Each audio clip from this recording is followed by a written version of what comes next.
Selamat malam bos saudaraku semua dari Sabang sampai Merauke. Jumpa lagi dengan kami tim dari Naga Pabu TV. Nah, kali ini kita membahas dengan permasalahan pelecehan seksual terhadap anak. Dan tentunya saya juga akan membagi tips-tips untuk menghindari yang namanya pelecehan seksual terhadap anak. Kebetulan kemarin ada kejadian yaitu tanggal 29 bulan Agustus 2022 tepatnya di Kabupaten Bogor. Modus biar cepat pintar, guru ngaji di Bogor tega cabul 5 anak.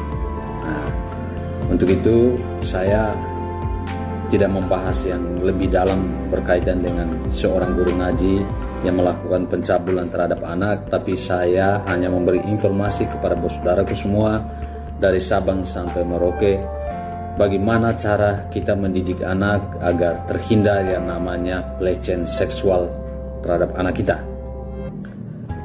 Kasus-kasus seperti ini yang tentunya menjadi pelajaran buat kita sebagai orang tua, bagaimana kita menjaga anak kita. Dan mudah-mudahan pelaku bisa mendapat hukuman yang setimpal. Untuk itu saya coba membagi kepada bos saudaraku semua dari Sabang sampai Merauke cara edukasi anak agar terhindar dari pelecehan seksual. Yang pertama, satu itu memperkenalkan bagian tubuh sejak dini. Apa sih yang maksud dari kita memperkenalkan bagian tubuh sejak dini? Cara yang pertama ini untuk dilakukan orang tua adalah dengan memperkenalkan bagian tubuh pada anak sedari dini.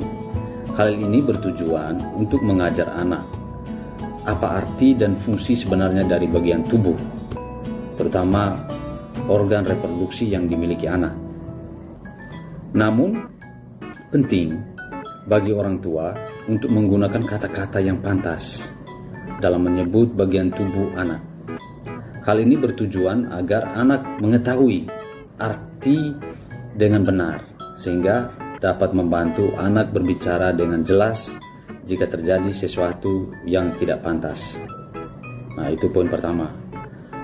Poin kedua, beri pemahaman terkait bagian tubuh yang bersifat pribadi. Dan mungkin kalau kita orang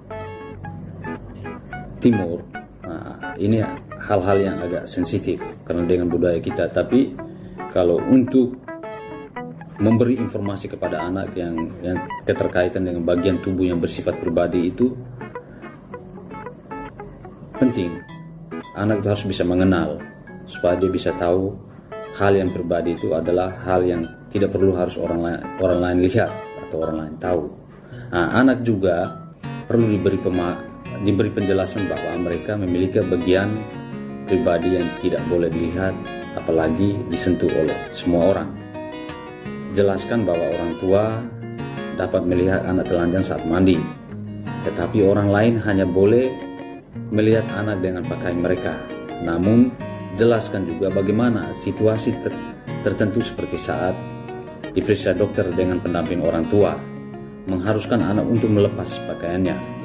Itu kita harus menjelaskan kepada mereka, kepada anak-anak, supaya mereka bisa memahami bahwa ada bagian tubuh yang bersifat pribadi yang tidak perlu harus orang lain tahu. Dan yang ketiga itu ajarkan anak untuk bilang tidak. Maksudnya begini, pelecehan seksual itu dapat terjadi di mana saja dan kapan saja, bahkan dalam lingkup keluarga besar. Oleh karena itu, ibu atau bapak perlu mengajarkan anak untuk bilang tidak pada sentuhan atau aktivitas yang tidak diinginkan pada anak. Tujuannya tentu untuk menghindari pelecehan seksual. Sebagai contoh, ibu atau ayah dapat mengajar anak untuk menjauh dan mengatakan tidak jika mereka merasa tak nyaman saat digelitik atau dipeluk orang dewasa. Meskipun orang yang menyentuh anak adalah orang yang terlihat baik atau orang terdekat dari keluarga. Nah, ini penting. Nah, yang keempat itu orang tua perlu memahami, perlu menanamkan budaya malu pada anak. Nah, ini budaya malu ini sangat lekat dengan budaya Timur.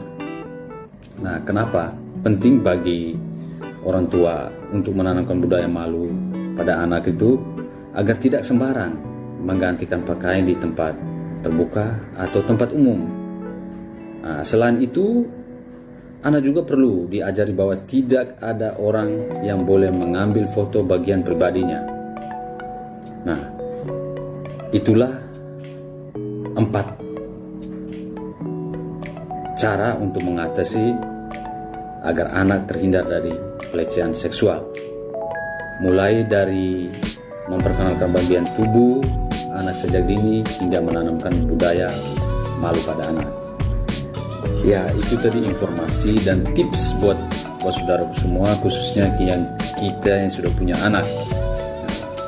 Mudah-mudahan informasi yang bermanfaat buat saudaraku semua dari Sabang sampai Merauke.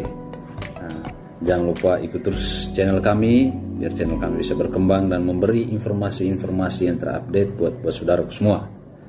Untuk itu, pada akhir kata saya mengucapkan salam persaudaraan dari Sabang sampai Merauke.